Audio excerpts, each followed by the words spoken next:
This is Cuervo, New Mexico, a ghost town along I-40 today. It used to be along Route 66. And this is a town that is now in ruins. It apparently still has maybe a few people inhabiting the area, but by and large, this place is abandoned. And you can see this structure here is not in good shape.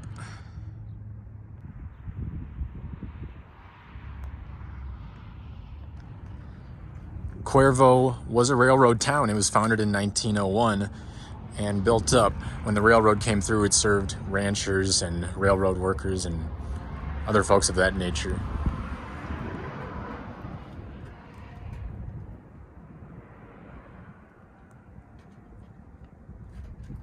The population peaked in the 1940s. This was a Route 66 town. But like most Route 66 towns, after World War II, it began to suffer, especially after Interstate 40 severed the town into two. There's Interstate 40 right there. After Eisenhower's interstate highway system developed in the 1950s, Route 66 became obsolete, and it changed this place and many other places forever. And there are countless towns like Cuervo today, all across the American Southwest, that lie in ruin as a result of a very, very, very small but impactful change from the small highway known as Route 66 to a big freeway known as Interstate 40.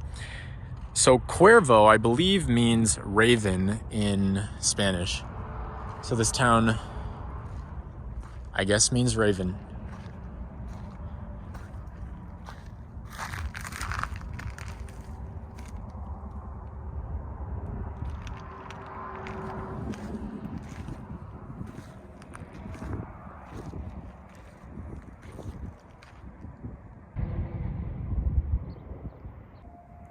You can see the ruins of old buildings all around this area. So Route 66 really became a huge deal in the 1920s and the 1930s, but especially in the 1930s, because not only did many people at that point have cars and the ability to travel far away.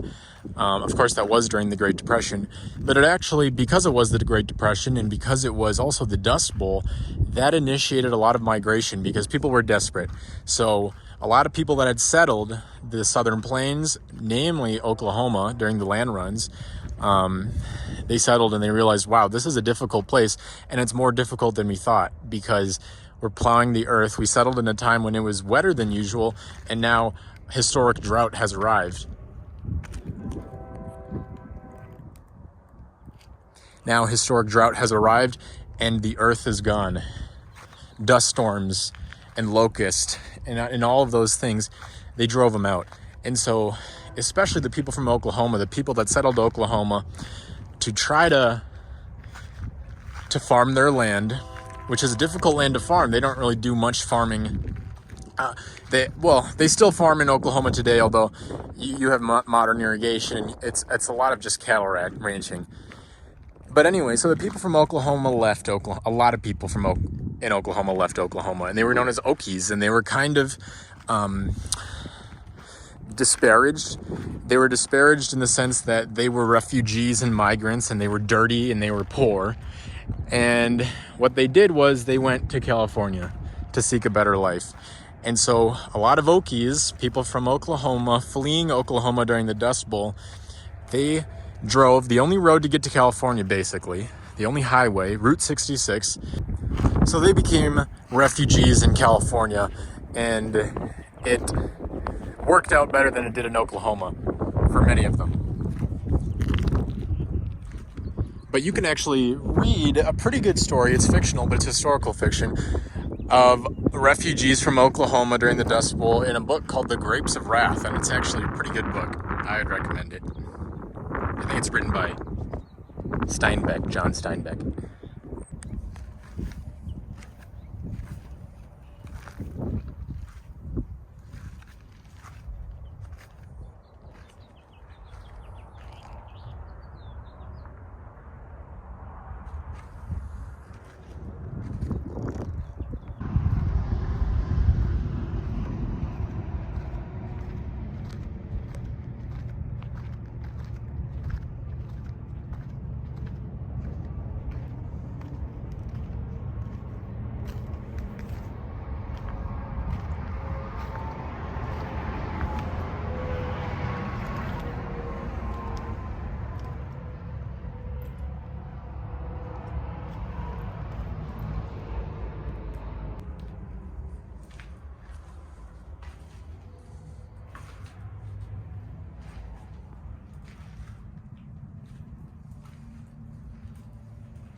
So it looks like Hispanic settlers built this church in 1915, and it still looks like it's in good shape.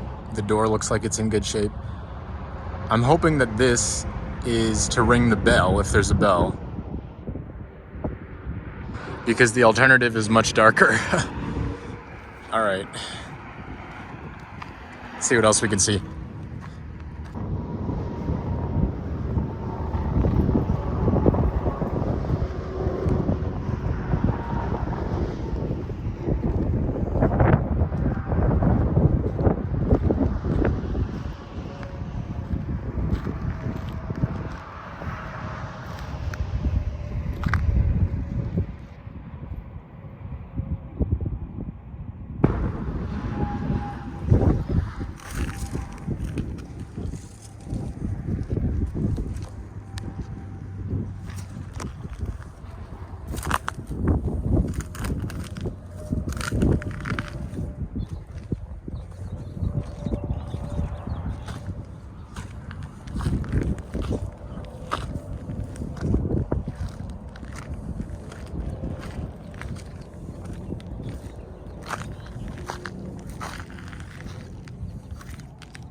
There's something about this place that's really a little spooky.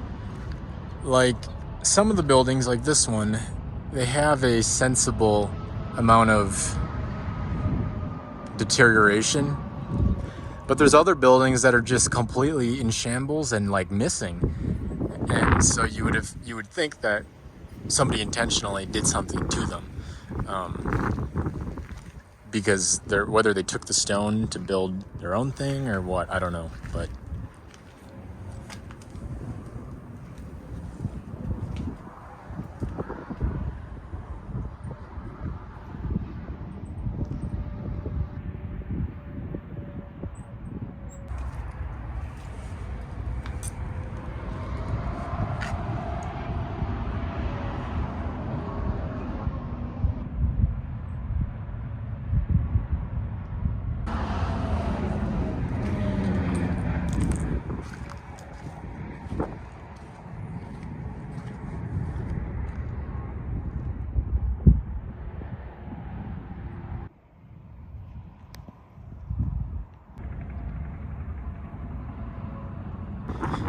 so some of these buildings are still owned by people. There are some private property signs in places, and I'm not going into those places that have no trespassing signs. But most of the buildings here are in disrepair and abandoned, and with no signs of life.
these are some pretty impressive stone buildings made from the native stone, the stone that you can see all around here in the landscape.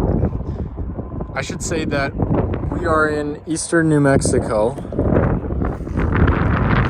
Probably, let's see,